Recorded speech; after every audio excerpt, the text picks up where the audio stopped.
L'histoire d'Isabelle m'a touchée. Atteinte d'un cancer du sein avant l'annonce de sa grossesse, elle n'imaginait pas qu'elle donnerait la vie.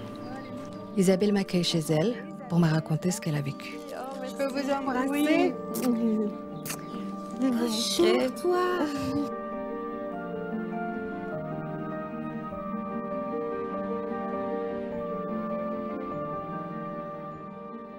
Lorsque vous avez su que vous portez en vous le cancer, mais en même temps la vie, quel a été votre état d'esprit? Quand on a appris la nouvelle que j'étais enceinte, avec mon mari, on était un petit peu abattus parce qu'on ne pensait pas du tout que c'était possible de mener une grossesse tout en ayant un cancer, avec les traitements que ça supposait, etc. On ne pensait pas du tout que c'était possible. Donc c'était très difficile. On était dans des émotions tellement fortes, tellement intenses. On avait notre petite fille aussi d'1 an et demi et à qui on a dû un peu expliquer aussi la situation.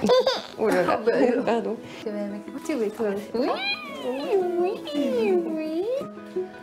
Ça, tu veux voir? Tu peux voir maman. Je me rends compte de ce qu'a pu endurer Isabelle. Cette terrible épreuve, elle a surmonté avec Thomas, son mari, et leur petite fille Emeline. Je voudrais savoir, Thomas, votre état d'esprit lorsque vous avez appris aussi la nouvelle sur la maladie d'Isabelle. Est-ce que, justement, ça devient aussi votre maladie, en quelque sorte? En fait, on se sent un peu comme un bouchon sur la mer, comme ça, on ne sait pas où on va, on est porté par quelque chose qui nous dépasse complètement. Et ça a été vraiment très difficile. On se prend quand même une bonne claque dans la figure quand on dit voilà, votre femme est malade, vous n'aurez pas votre deuxième enfant. Et puis tout à coup, on vous dit... Pardon, mais il y a eu quand même un médecin qui vous a dit ça? On nous a dit quand même qu'il y avait quand même un risque assez... Oui, bien sûr. Un risque certain qu'on ne puisse pas garder ce bébé qui était là. Mais finalement, après tous ces examens, etc., on nous a expliqué que voilà, c'était possible.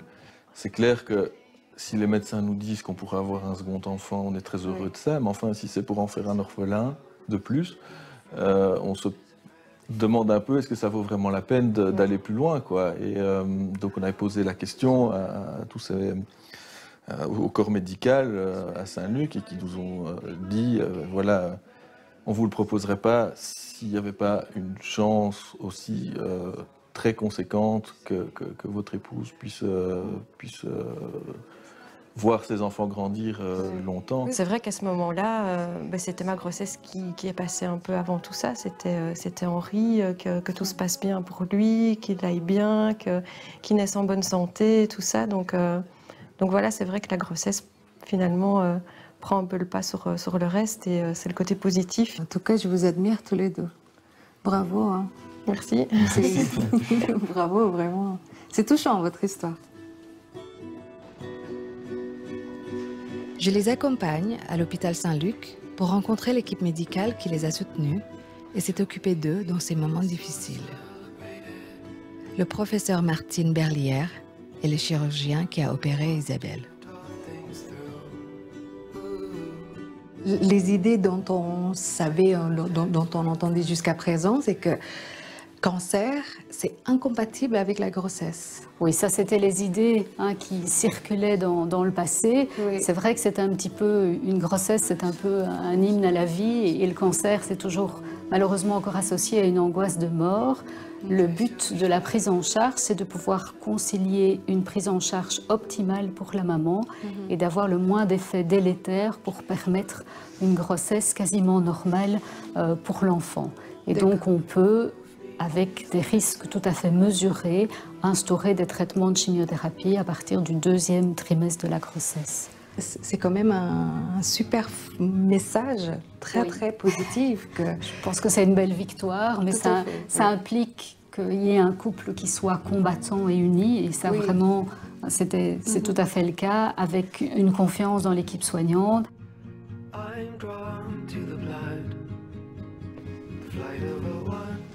Isabelle me présente le docteur Mina Malem. Nous sommes dans la salle d'accouchement là où vous avez accouché. Oui, tout à fait, ici même, oui. De ce beau Henri. Oui. Et ça vous fait quoi d'être ici? Mais ça me replonge un petit peu dans le moment d'émotion de sa naissance. Donc, je suis plutôt contente de revenir ici avec la docteure Malem. Donc, justement, comment, en tant que médecin, on arrive à assurer ou rassurer sa patiente? Bah pour Isabelle, c'était assez facile, on va dire ça comme ça. Donc, grâce aux échographies qu'on a pu faire pendant la grossesse, donc on faisait des échographies avant et après chaque chimiothérapie.